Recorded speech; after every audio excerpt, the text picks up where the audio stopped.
حدیث نمبر 144 144 حدثنا عباس بن محمد الدوري قال حدثنا يحيى بن أبي بكير قال حدثنا حريز بن عثمان عن سليم بن عامر قال سمعت أبا أمامة الباهلي رضي الله عنه يقول ما كان يفضل عن أهل بيت رسول الله صلى الله عليه وآله وسلم خبز الشعير.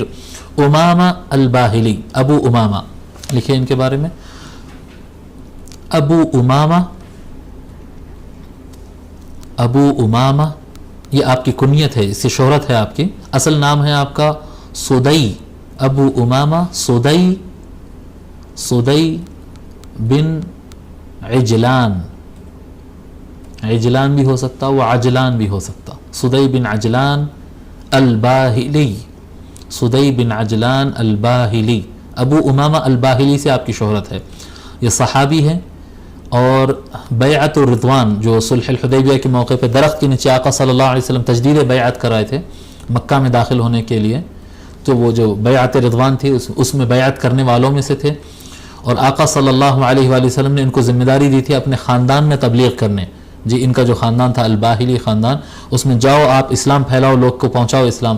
حضور صلی اللہ علیہ وآلہ وسلم ان کو ذمہ داری دیے تھے، تو بہت بڑی تعداد میں ان کے خاندان کے لوگ ان کے ہاتھ پر اسلام قبول کیے تھے، اچھے داعی تھے.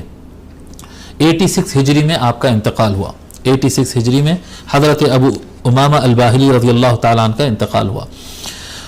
تو حضرت ابو امامہ رضی اللہ تعالیٰ عنہ فرماتے ہیں ما کان یفضل عن اہل بیت رسول اللہ صلی اللہ علیہ وآلہ وسلم خبز الشعیر. رسول اکرم صلی اللہ علیہ وآلہ وسلم کے گھر سے، آپ کے گھر سے کبھی جو کی روٹی بچی نہیں، ایکسٹرا نہیں نکلی، کبھی جو کی روٹی ایکسٹرا نہیں نکلی. یہ کس بات پر دلیل ہے؟ اس بات پر دلیل ہے کہ گھر والوں کو کھانا کبھی بھی بس نہیں ہوتا تھا. اتنی روٹی گھر میں آتی تھی کہ سب لوگ پیٹ بھر کے نہیں کھاتے، پیٹ بھر کے اگر کھا لیے تو پھر بچتی ہے، پیٹ بھر کر اگر کوئی کھا لے تو پھر بچتی ہے. اور پیٹ بھرنے سے مراد کیا ہے؟ پیٹ بھرنے سے مراد ہماری طرح کا کھانا نہیں ہے، پیٹ بھرنے سے مراد 1/3 پیٹ کا تیسرا حصہ، وہ جو 3 حصوں میں پیٹ کو بانٹنا ہوتا ہے نا، تو وہ تیسرے حصے کی بات ہو رہی. اتنا کھانا گھر والوں کو کبھی بھی بس نہیں ہوتا تھا، جس کی وجہ سے روٹی بچتی نہیں تھی. تھوڑی سی روٹی آتی، سب مل کر کھاتے، لوگ کا پیٹ نہیں بھرتا اور کھانا ختم ہو جاتا تھا. تو رسول اکرم صلی اللہ علیہ وآلہ وسلم کے گھر سے کبھی جو کی روٹی بچا نہیں کرتی تھی. اس طرح سے آقا صلی اللہ علیہ وآلہ وسلم اور ان کے گھر والوں کا اور اہل بیت کا کھانا ہوا کرتا